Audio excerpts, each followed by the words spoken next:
Թևոսյան 1 դրոպ 3 բնակելի համալիր։ Քո երազանքի բնակարանն արդեն պատրաստ է։ Գնիր բնակարան տարաժամկետ վճարման տարբերակով, վայելիր այն ամռանը։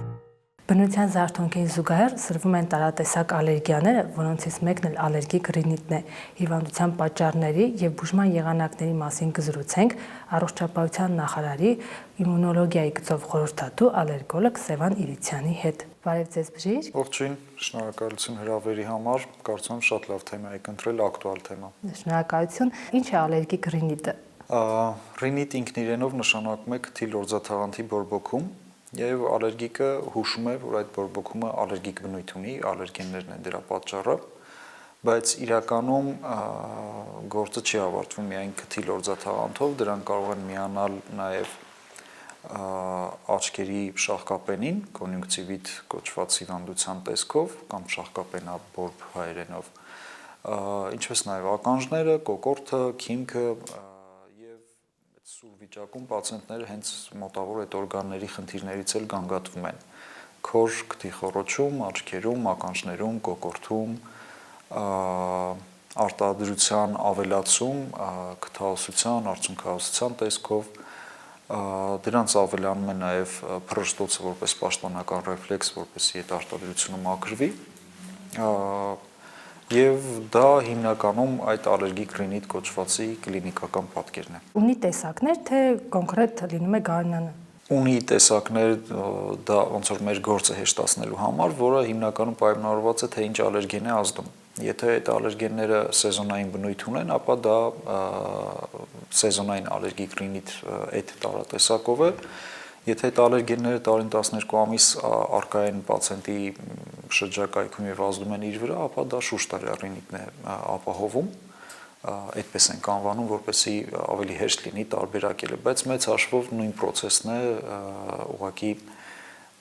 կախված է թե ալերգենը ինչքան ժամանակ կազդու, այդ գանգատները ինչքան երկար կտևեն։ Հիմնականում ինչի պատճառով է առաջանում։ Եթե տարբերենք ալերգենների թե որ տեսակի ալերգեններն են ավելի շատ խնդիր առաջացնում մարդկանց մոտ, առաջատարը մարգագետնային վայրի հացազգիների ծաղկափոշին է։ Երևի այդ ծաղկափոշու մասին պացիենտների կամ ընդհանրապես մեր ունկնդիրների մեծ մասը չի լսել, ուշադրություն չի դարձնում դրանց, որովհետև ծաղիկները այդպես փոքր են, միկրոսկոպիկ են, իսկ երբ որ ալերգիայի մասին խոսում ենք, միշտ մարդիկ պատկերացնում են կամ այդպես սիրուն ինչ-որ ծաղիկներ, կամ ծառերի ծաղիկները, հատկապես պտղատուները, կամ բարդու այդ բամբակները, որ տարածվում են, որոնք իրականում ընդհանրապես ծաղիկ չեն, այլ սերմերն են, բարդու, եւ ալերգիայի հետ բացարձակ կապ չունեն։ Իսկ այդ ծաղկափոշները, որոնց մասին խոսում ենք, դրանք սովորական մեր շրջապատող կանաչ գոտիներում աճող խոտերի ծաղկափոշներն են։ Դրանցից ամենատարածվածը ու ամենահայտնի ալերգենը սիզախոտի ծաղկափոշին է, ռուսերեն ցիմաֆեևկա, շատերին կարող է այդ անունով հայտնի լինել։ Ոչնչով աչքի չընկնող բույս, որը ամենուրեք տարածված է եւ բնականաբար ծաղկափոշին դա ընդհանրապես մի բջիջ է, հա, իրենց ներկայացնում, հետեւաբար աչքի համար անտեսանելի։ Եվ օդի միջոցով, քամու միջոցով կարող է շատ մեծ տարածություններ անցնել ու հետեւաբար քանի որ պացիենտները հաճախ հարցնում են այ, չգիտեմ, մեր արագին փորենք կամ ուղղակի հեռու մնանք, ինչ որ դուրս չգանք եւ այլն, դա հիմնականում չի օգնում, որովհետեւ մարզերի եւ Երևանի բնության այդ ժամանակային տարբերությունը, երբ որ այստեղ օրինակ կանաչ խոտը արդեն դեղնում է, բայց մարզերում դեռ կանաչ է, նույնիսկ այդ պարագայում այստեղ պացիենտները կարող են խնդիրներ ունենալ, քանի որ քամու հետ մարզերից լեռնային գոտիներից կարող է գալ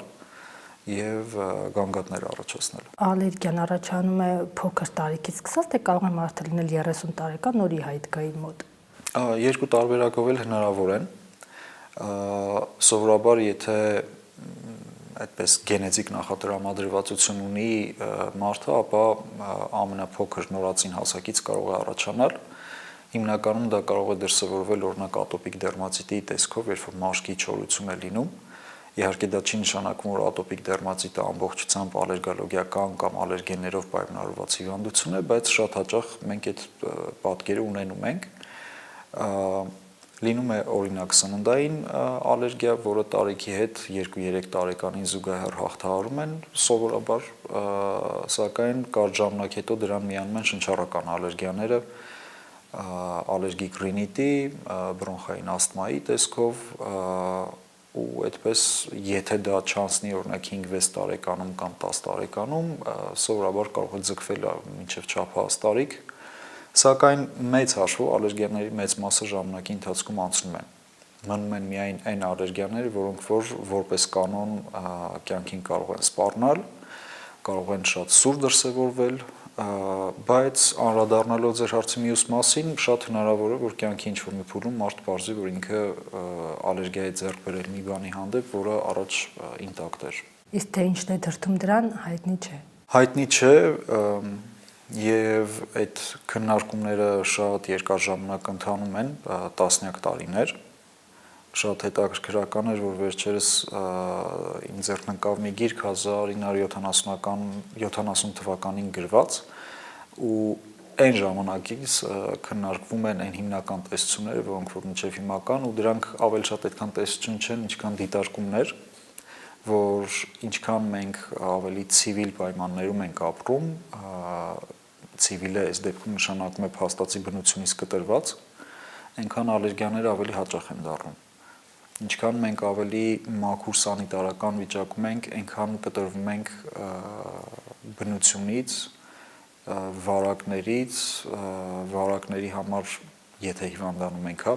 հաճախ օգտագործում ենք անտիբիոտիկներ ու զարմանալիորեն դրանք կոռելացվում են ալերգիաների ավելի հաճախ լինելու հետ։ Իհարկե դա չի նշանակում, որ պիտի խուսափենք օրինակ անտիբիոտիկից կամ պիտի հակասանիտարական պայմաններում ապրենք, բայց այդ տենդենսը կա ու դա կարծես թե այդպես պոպուլյացիոն տենդենս է, այլ ոչ թե անհատական, այսինքն չի նշանակում, որ եթե ես ինչ-որ պահի տեղափոխվեմ, չգիտեմ, Քարանձավում ապրեմ, իմ ալերգիան կանցնի։ Դա այդպես սերումների պոպուլյացիայի վրա երևացող ֆենոմեններ են։ Այսպիսի մի խոսք կա, որ երեխաներին հատկապես շատ այսպես սանիտարական պայմաններում պետք չէ մեծացնել, որովհետև հենց իրենք են հակված հետագայում ալերգիաների։ Այո, դա այդ նույն տեսության ոնց որ հիմնավորումն է, եւ շատ հաճախ զարմանալիորեն կարելի է նկատել, որ գրագետ լավ մանկաբույժները երբեք նման խորհուրդներ չեն էլ տալիս, որ ամեն քայլափոխի օրինակ երեխայի ձեռքերը ախտահանել ախտահանիչով կամ չգիտեմ այդպես սուպեր մաքուր պայմաններում պահել, ուղղակի այստեղ կա մի նուրբ սահման, երբ չանցնել այդ սահմանը ու թույլ տալ ինչ-որ թունավորումներ, վարակումներ կամ ուղղակի անտեսել երեխայի հիվանդությունը եւ ինչպես չվերածվել ինչ-որ մաքրության այդպես գերմաքրասերի, որ արդեն սկսում է վնաս տալի շրջապատին եւ իրեն։ Ժառանգականության մասին եթե խոսենք, ծնողներից մեկը եթե ունի ալերգիա, մեխանիկորեն նաեւ երեխան է ունենալու կամ ծնողները եթե երկուսը ունեն։ Չէ, մեխանիկորեն եթե նկատի ունենք երաշխավորված 100%-ով, ապա չէ,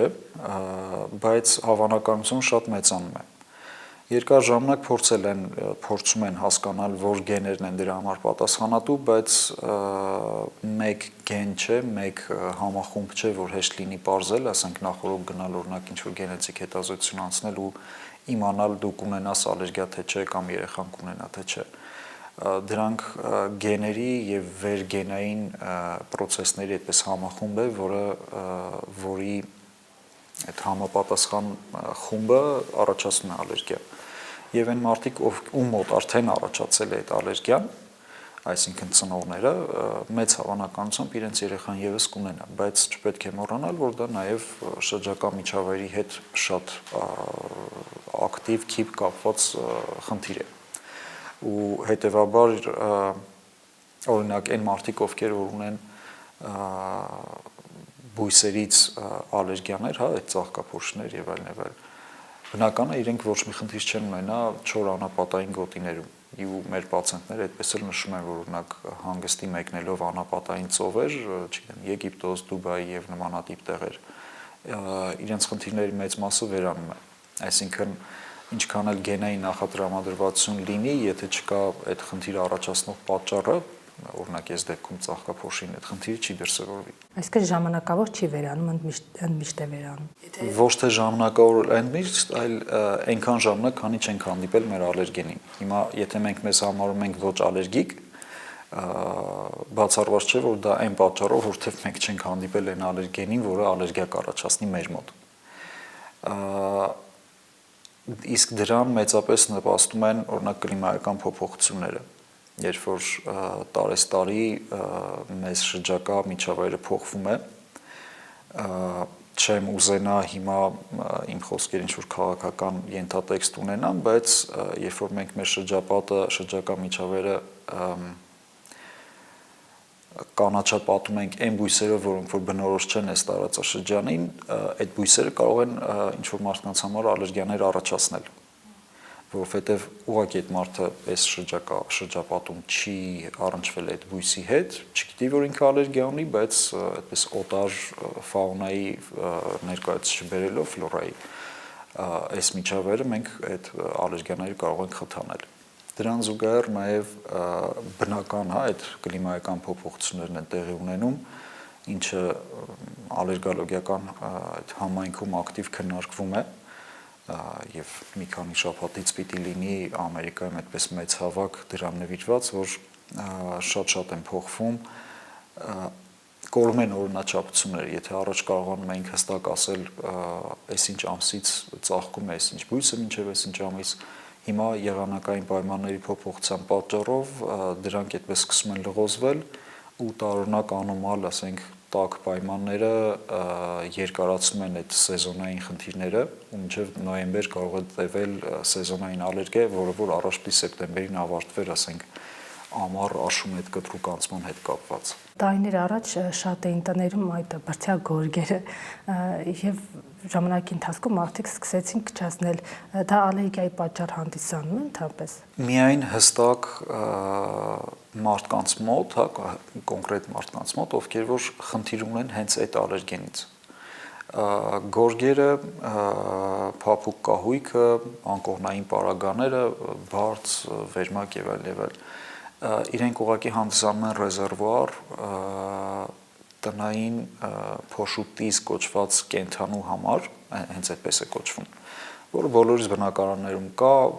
ինչ-որ այդպես մակրոսիրության կամ այլ հանգամանքի հետ կապ չունի, դա ամենտեղ հայտնաբերվում է, եւ այն մարդիկ, ովքեր որ այդ տզի հետ կապված ունեն ալերգիա, իրենց մոտ խնդիրները ավելի շատ կլինի, եթե օրինակ տանը ունենան գորգ, որի մեջ շատ մեծ քանակությամբ այդ տզերից լինելու են։ Դրանք էլի միկրոսկոպիկ կենդաններ են, բացարձակ չեն վնասում մեզ, հակառակը ինչ-որ սանիտարի դեր են կատարում ու մարդու առօրյա կենսագործունեության արգասիքները, այդ օրգանական նյութեր, օրինակ, չգիտեմ, մազը, մաշկի թեփը, որը որ մեծ քանակությամբ մենք կորցնում ենք, դրանցով սնվում են, դրանք քայքայում վերածում են անօրգանական նյութերի, այսինքն ինչ-որ մաքրություն կատարող նույնիսկ դեր ունեն մեր շրջապատում, սակայն այն մարդիկ, ովքեր որ ալերգիա ունեն այդ կենդաններից ու իրենց արգասիքներից, բնականաբար իրենց վիճակը կվատանա, եթե գորգի տեսքով ինչ-որ մեծ ռեզերվուար լինի կամ փետուրե բարձի տեսքով, որի վրա ամեն գիշեր գլուխը պիտի դնի, շնչի այդ ամենը ու ունենա մեր այդ խոսակցության սկզբում նկարագրած գանգատները քթաբորբի տեսքով։ Ու այդտեղից գալիս են այն խորհուրդները, որ օրինակ փոխարինեք սինթետիկ միջոցներով, սինցիպոն կամ այլ մանրաթել սինթետիկ բամբուկի հետ կապված ինչ-որ այդ լցոնումներ բարձերի բաների հետ կապված, որոնք ուղղակի սննդային միջավայր չեն հանդիսանում այդ կենդանների համար եւ շատ հեշտ են լվացվում, լվանալուց հետո արագ չորանում են ու մարդկանց երբ որ խորհուրդ տաս, չգիտեմ, ակտիվ, ասենք ամեն շաբաթ բարձ լվանալ կամ ինչ-որ նման բան, հավելյալ ավելի մեծ խնդիր չէ ստեղծի, քան իր հիվանդությունը։ Դրանց վրա տզերը չեն հավաքվում։ Չեն հավաքվում եւ հավաքվելու պարագայում էլ շատ հեշտ հնարավոր է լվանալ, չորացնել, ինչը չես ասի, օրինակ նույն բրդի կամ փետուրի պարագայում, երբ որ ովքեր որ շփվել են, առնչվել են կիհիշեն, հա, մեր ծնողները օրինակ ինչքան երկար բարակ կլվանային տարին մեկ անգամ հազիվ հասցնեին։ Գարնանը հատկապես շատերը գնում են Ստեփանավան դենդրոպարկ սոճիների փոշոտման ընձեռած հնարավորություններից օգտվելու, սա ալերգիկ ռինիտ ունեցողների համար ինչ ազդեցություն կունենա եւ կարող է մարդը գնալ եւ ալերգիա ձեռք բերել արդյունքում։ Հուսանք, որ ալերգիա ձեռք չեն բերի, որովհետեւ ամեն դեպքում այդ սոճիների ծաղկափոշիները Երևանել են հասնում, իհարկե ոչ այդ կոնցենտրացիաներով Երևանում էլ կան սոճիներ, որոնք որ քիչ քանակությամբ, բայց այդ ծաղկափոշիները ձեռբազատում են իրենց շրջակայքում, բայց այ որ ալերգիկները կարող են կտրուկ վատանալ, ասթմատիկները կարող են կտրուկ վատանալ, դա ոնց որ պրակտիկայում դիտված փաստ է, անհերքելի փաստ։ Եվ շատ տրամաբանական, եթե դու ունես ալերգիա ծաղկափոշուց, ծառի, սոճու կամ չգիտեմ շրջակայքում աճող բույսերի, որտեղ այնտեղ հիշում ենք բոլորս ովքեր եղել են, որ շատ փարթամ բուսականություն է, մենակ սոճիները չեն։ Հատկապես դենդրոպարկի հետ կապված իրենք բավական լավ մեծ բուսական տարբեր տեսակներ ունեն, հա, բուսատեսակներ, հազվագյուտ բույսեր, չգիտեմ, ինչ-որ էնդեմիկ բաներ, էկզոտիկ բաներ, ու այդպես գնալ մտնել այդ թողուբոհի մեջ ծաղկափոշային, երևի այդքան էլ լավ միտք չէ, սակայն ոնց որ ամեն երկիր, ամեն ժողովուրդ ունի իր ժողովրդական բժշկության մեթոդները, դա էլ երևի մեր մեթոդներից մեկն է, այնպիսին, ինչպիսին օրինակ քարանձավաբուժությունը, երբ որ այդ աղե քարանձավ կամ չգիտեմ նմանատիպ միջավայրերն են օգտագործում, պնդելով, որ դրանք օգնում են ինչ-որ քրոնիկ շնչառական խնդիրների լուծմանը, սակայն շարժվելով, հա, որպես այդպես չափանիշ վերցնելով փաստահեն բժշկությունը կամ ինչպես Հայաստանում ասում են ապացուցողական բժշկությունը, չի գտնվում որևէ հստակ կատարված աշխատանք, որ օրինակ, չգիտեմ, 100 ալերգիկ ռինիտ ունեցող եւ 100 ալերգիկ ռինիտ ունեցողներ, որոնք որ երկու խմբի, հա, բաժանված, մեկը գնա, մեկը չգնա, իրենց վիճակը ոնց կլինի, հիվանդության ծանրություն, դեղերի եւ այլն բան, այդպիսի հետազոտություններ չկան, որպեսզի մենք հստակ խոսենք, որ այ այսքան տոկոս հավանականությամբ օգնում է կամ չի օգնում։ Հիմնականում, երբ ունեն ալերգիկ ռինիտ, խորհուրդ են տալիս օրինակ քթի ադենոիդները հեռացնել եւ կլավանան կամ չգիտեմ, ասում են միջնապատը ծուռ է, դա էլ ուղենք կանցնի ալերգիան, սա ինչ է իրականություն է, թե հավանականության տեսություն։ Մենք ալերգոլոգիայում չունենք նման խորհուրդներ, որպես ալերգոլոգ նման խորհուրդ երբեք չենք տալիս։ Ունենք քիթ-կոկորտ ականջաբանների հետ համատեղ ոնց որ պաթոլոգիա, պոլիպոզները, հա, երբ որ քթի խոռոչում այդ պոլիպներն են առաջանում, ժողովրդական ասած քթի միսը, ինչը ադենոիդները չեն, եւ դրանք քրոնիկ երկարատև բորբոքման հետևանքով լորձաթաղանթի վրա այդպես հաստացումների, գոյացությունների առաջացումներն են։ Իրենց առաջացման մեխանիզմներով ալերգիայի հետ շատ սերտ կապված են դրանք։ Հիմա արդեն կան բավական այդպես նոր բուժման մեթոդներ, դեղեր, որոնք բավական թանկարժեք են, գրեթե վիրահատության գներին մոտ, որոնց միջոցով կարելի է եւ ասթման, եւ ալերգիկ ռինիտը, եւ պոլիպների հարցը օրինակ լուծել, որոշ դեպքերում ժամանակավոր, որոշ դեպքերում մշտական, ինչը փաստում է, որ դրանց մեխանիզմները ազդեցության նույնն են, եթե այդ խմբի վրա կարողանում են ազդել այդ դեղերը։ Բայց քթի միջնապատ, չգիտեմ, նմանատիպ խնդիրները լուծելով հույս ունենալ, որ ալերգիան կանցնի, փորձը ցույց է տալիս, որ ոչ մի կերպ չեն ազդում, մաքսիմում 1-2 տարի մինչև այդ լորձաթաղանթը վերականգնվելը կարող է թուլանա, բայց հետո նորից լինում են, դրսևորվում են ալերգիաները։ Ինչը իհարկե չի նշանակում, որ եթե կա լրացուցիչ զուգահեռ խնդիր, պիտի դրանով չզբաղվել, եթե այդ քթի միջնապատի ծռվածությունը կամ խեցիները այնպիսի վիճակում են, որ խանգարում են շնչառությանը,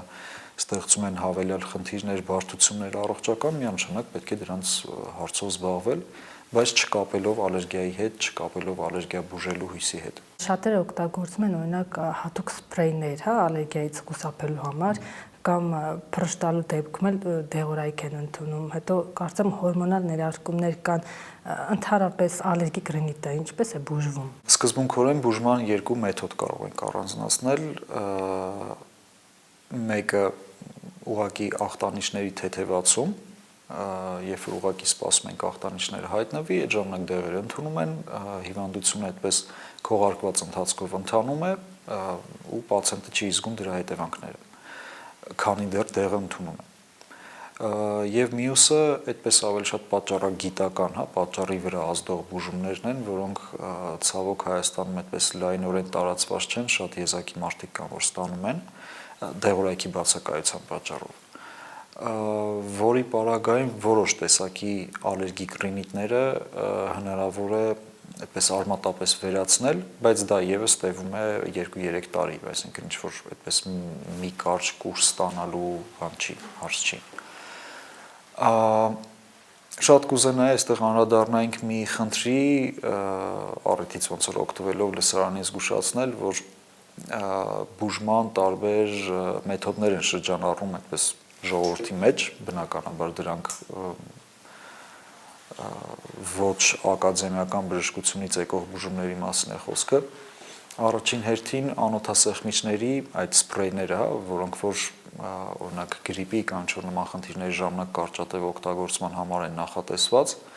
մարդիկ երկար են օգտագործում ամիսներով, այն միջոցները, որոնք որ ասենք, չգիտեմ, 5-7 օր պիտի օգտագործեն, իրենք ամիսներով օգտագործում են։ Բնականաբար առաջանում է դեղորայքային կախվածություն իրենց մոտ եւ շատ արագ իրենց խնդիրը ալերգիկ ռինիտից դառնում է նաեւ դեղորայքային ռինիտ կոչվածը, երբ որ ծանր դեպքերը դրա ավարտվում են վիրահատություններով, այսինքն խեցիների այդ քթի խորոչ խեցիների փոփոխությունները դեղի ազդեցությամբ այնքան կայուն ու մշտական են դառնում, որ ստիպված պիտի արդեն վիրահատական ճանապարհով այդ հարցը լուծվի։ Դրա համար շատ ուշադիր պետք է լինել այդ քրոնիկ խնդիրներին, որտեղ մի կողմից դա պացիենտի վիճակը կարող է կարճատև, բայց շատ լավ թեթևացնել այդ դեղերը, բայց 1-2 տարի մաքսիմում ու գնալով այդ դեղի օգտագործումից իրենց վիճակը ավելի քիչ կթեթևանա, ավելի քիչ դեղը կօգնի, ավելի հաճախ ավելի մեծ դեղաչափերի կարիք կունենան ու դրան զուգահեռ արդեն եւս մեկ խնդիր ձեռք կբերեն, որը սովորաբար վիրահատական միջոցով է շտկվում ուղղվում։ Եվ երկրորդը դուք շատ լավ նշեցիք հորմոնալ ստերոիդ պրեպարատների ներարկումը, եւս բավական տարածված ու այդպես արատավոր միջոց, որի դեմը նույնիսկ չկարողացավ առնել այդ դեղատոմսային համակարգը, որ որոշ դեղեր դեղատոմսերով թողնվեն, քանի որ էլի հեշտ ու արագ արդյունքի հասնում են, բայց շատ քչերն են գիտակցում դրա իրական գինը, թե իրենց առողջությունից ինչ գին են վճարում իրենց կոմֆորտի համար, այդ հեշտ շնչելու կամ չգիտեմ ալերգիկ դրսևորումները քողարկելու համար։ Քանի որ ներարկում են հորմոնալ այդ ստերոիդ պրեպարատներ, գլյուկոկորտիկոիդ երկար ազդեցության, որը նախատեսված է ծանր հիվանդությունների համար, օրինակ ռևմատոիդ արթրիտի կամ չգիտեմ նմանատիպ այլ խնդիրների, երբ որ պայքարի ուղղակի այլ տարբերակ չի մնում ու մարդիկ օգտագործում են այդ դեղերը, որպեսզի ցավեր չունենան, որպեսզի իրենց հոդերի ֆունկցիոնալությունը պահպանեն կամ այլ հյուսվածքների այլ խնդիրների պարագայում։ Ու մենք այս դեպքում ինչ որ հեշտ լուծվող ալերգիկ ռինիտի համար օգտագործում ենք այդ դեղերը, դրան զուգահեռ ձեռք բերելով ճնշման խնդիր, շաքարի բարձրացման խնդիր, գիրության, այդ որից որ հիմնականում պացիենտների մեծ մասը վախենում է,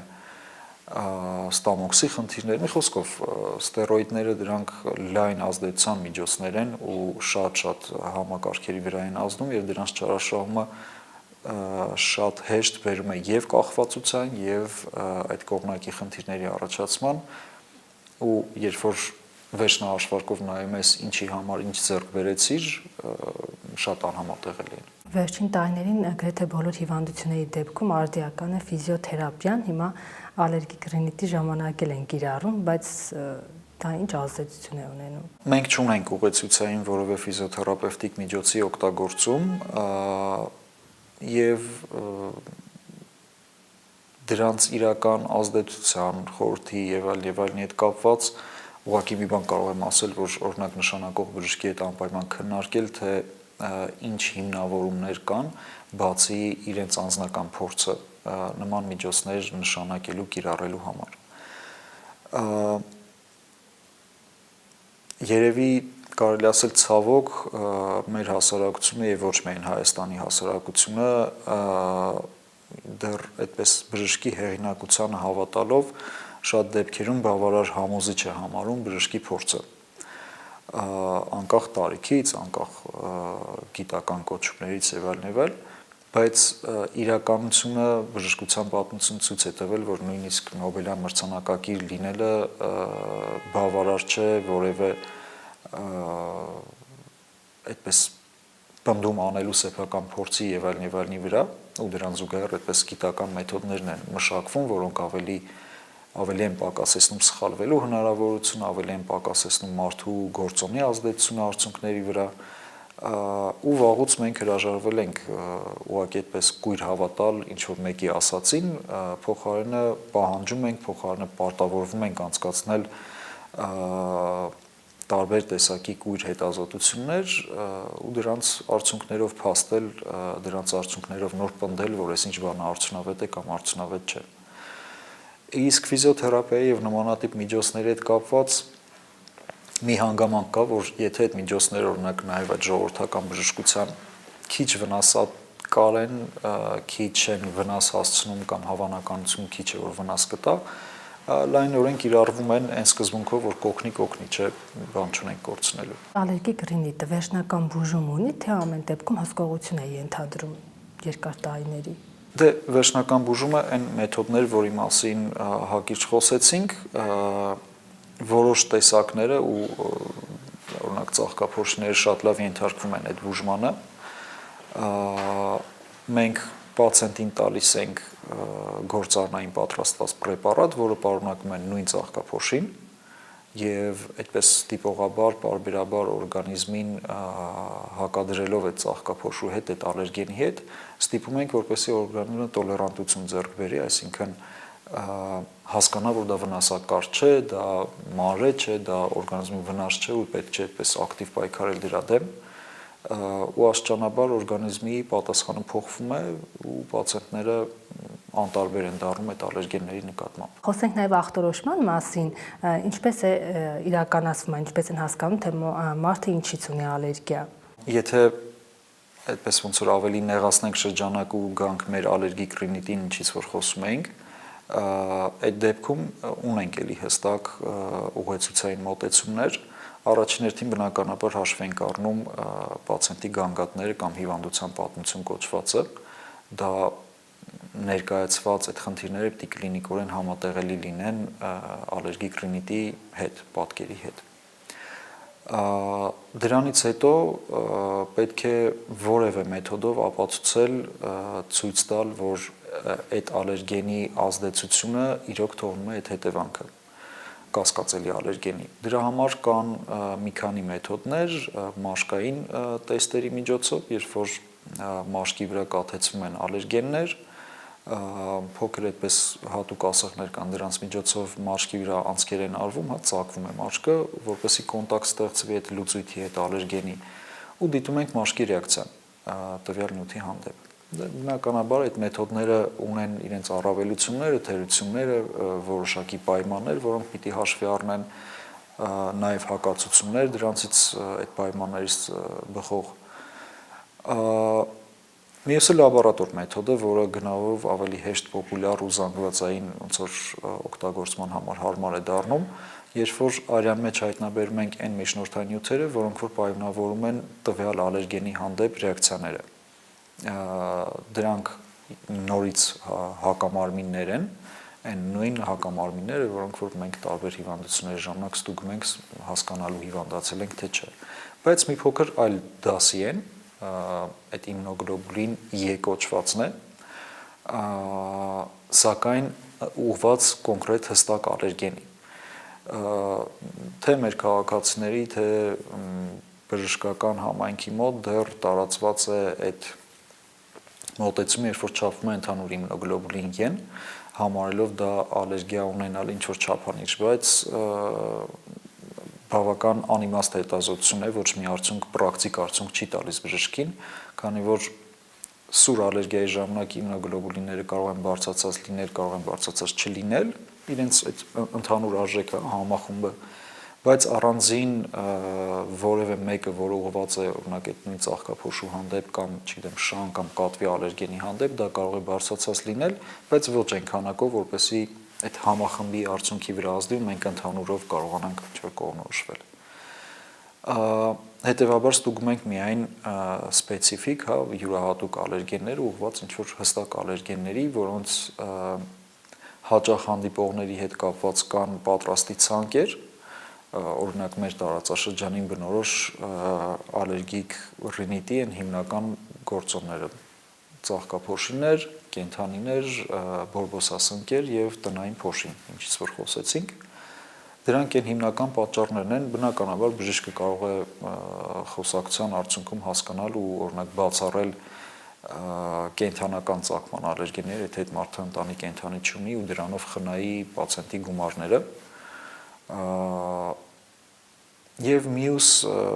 վերջին տարբերակը, որը որ ավելի քիչ է օգտագործվում, դա պրովոկացիոն տեստերի իրականացումն է, որոնք, չգիտեմ, շատ եզակի դեպքերում է իրականում դրա կարիքը լինում, որտեղ սովորաբար շատ դասական այդպես պատկեր է լինում, բայց օրինակ կան դեպքեր, երբ որ կարիք կա ալերգենը անմիջապես քթի լորձաթաղանթի վրա տեղադրել ու տեսնել դրա արդյունքը, այսինքն այդ հիվանդասենյակում պիտի զարգանա ալերգիկ ռինիտին բնորոշ այդ սուր պատկերը ու դրանով եւս մենք փաստենք, որ այո, այդ ալերգենը առաջացնում է այդ խնդիրները։ Դրանք հիմնական ախտորոշման մեթոդներն են, որոնք որ կիրառվում է։ Ես կուզենայի մի հավելում եւս անել։ Առողջապահության նախարարության կայքում կան ուղեցույցեր, բոլոր քաղաքացիները կարող են մտնել, կարդալ ուղեցույցների ոնց բաժնում ըստ մասնագիտությունների տեղադրված են ըստ հիվանդությունների նախարարի կողմից հաստատված այն գործելակարգը, որը որ հաստատի այսօր իրավական ուժ ունի եւ դրանով պիտի շարժվենք։ Եվ բոլոր կասկածելի դեպքերում օրինակ կարելի է դրանք վերցնել, կարդալ եւ տեսնել ինչքանով է ձեզ առաջարկված բուժումը կամ ախտորոշման մեթոդը համապատասխանում նախարարության կողմից ընդունված ստանդարտներին։ Բնականաբար դրանք այդպես քարացած չեն, հա, ինչ որ վերանայումների, բացառությունների հարցեր կարող են լինել, բայց հիմնական միջին վիճակագրական դեպքերում հիմնական մոտեցումը դա պիտի լինի։ Ալերգիկ ռինիտի պատճառ կարող են հանդիսանալ հենց ընտանի կենդանիները։ Այո։ Ընտանի կենդանիները կարող են դառնալ պատճառ ու դրանք շատ դրամատիկ դեպքեր են սովորաբար լինում, որովհետև դե արդեն հասարակության մեջ, հատկապես քաղաքային հասարակության մեջ ընտանի կենդանիները ընտանիքի անդամին հավասար են դառնում ու ստիպված պիտի բաժանվեն կամ հանդուրժեն կամ անցնել այն բուժումները, որոնց մասին որ խոսեցինք, որոնց միջոցով կարելի է ալերգիայից ազատվել, բայց ցավոք այդ պրեպարատները դժվարությամբ են գտնվում, երկար է տևում այդ բուժումը, բայց երբեմն կարող է այդ կոմպրոմիսը հանդիսանալ, որ համ կենդանին մնա, համ պացիենտը չտուժի կենդանու առկայությունից։ Կենդանի նկատում եք շուն, կատու, դիզ կա դա է։ Չէ, հենց կենդանու սպիտակուցները, թեփը,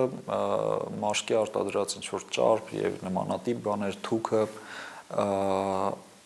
սեռով պայմանավորված նաև իրենց այդ սերմնահեղուկ եւ այլն, որը որ տարածքները նշում են, դրանք եւս կարող են հանդիսանալ ալերգիայի պատճառ եւ այստեղ շատ կարեւոր է նշել, որ չկան հիպոալերգեն կամ քիչ ալերգեն կենդանիներ, դա այդպես ոնց որ մարքեթինգային որպես հնարք կենդանասերների վրա վաճառում են, հիմնականում կարճամազ կենդանիներին առաջարկելով որպես ալերգիա չառաջացնող, Բայց այստեղ նույն այդ տնային գորգի կամ փափուկ կահույքի մեխանիզմով է։ Մորթին ուղղակի ալերգենների կուտակման այդպես ռեզերվուար է դառնում, այնինչ այդ ալերգենները կենթանուց են արտադրվում, դա կենթանու են սպիտակուցներն են, որոնք անընդհատ այդ կենթանին արտադրում են։ Մաշկի այդ ճարպային շերտը կարող է պարունակել դրանք, թուքը, որով որ անընդհատ լզում են, օրինակ կատուները իրենց ամբողջ մորթին հարթեցնում են, միևնույն ժամանակ այդ ալերգենը ամբողջ մորթիով տարածում են։ Մաշկի այդ թեփուկները, որոնք որ թեփի տեսքով իրենք էլ անջատում են ու էլի մորթու մեջ են դրանք հիմնականում մնում։ Եվ այդ սերմնագեղձերի արտադրած հեղուկներ եւ այլն, որոնք որ եւս շատ հաճախ ալերգիայի պատճառ են դառնում։ Հետևաբար խափնվել այդ հնարքին, որ մի շունը փոխարինել մեկ այլ շնով, որ ավելի կարճամազ է ուղղություն ունենալ, որ ալերգիա չի լինի, ցավոք չի աշխատի։ Իսկ որտեղը երկրորդ կենթանին էլ պիտի դուժի նաև այդ կենթանասերի հոգեբանությունը։ Պետք է ուշադիր լինեն հատկապես փոքր երեխա ունեցողները։ Փոքր երեխա ունեցողները մենք շատ մեծ խնդիրներ ենք ունենում, օրինակ հղիության պատրաստվող կանանց հետ ունեն կենթաններ, որոնցից շատ դժվար է հրաժարվել, բայց հղիության ժամանակ բավական շատ դեղերի օգտագործում այդպես խնդիր է դառնում, պիտի շատ զգուշ լինել, մի կողմից իրենք չեն ուզում այդ պրեպարատները ընդունել, ինչ շատ բնական է հղիության ընթացքում, մյուս կողմից անընդհատ այդ գանգատները, հաճախակի փռշտոցները իրենց հերթին կարող են խնդիրներ առաջացնել, հա, չգիտեմ, վիժումների կամ տարատեսակ խնդիրների տեսքով վատ քնել եւ այլն եւ այլն։ Դրա համար ալերգիկ հակումներ ունեցող մարդիկ նման որոշումներ կայացնելուց առաջ կենթանի պահել, երեխա ունենալ, հղիություն պլանավորել եւ այլն գրագետ կլինի, ճիշտ կլինի ապահովության համար որոշակի ստուգումներ, որոշակի հետազոտություններ անցնել, որպեսզի գոնե ավելի պատրաստված գնալ այդ քայլերին։ Շնորհակալություն։ Ձեզ ևս։ Մենք զրուցում էինք առողջապահության նախարարի իմունոլոգիայի գծով խորհրդատու ալերգոլոգ Սևան Իրիցյանի հետ։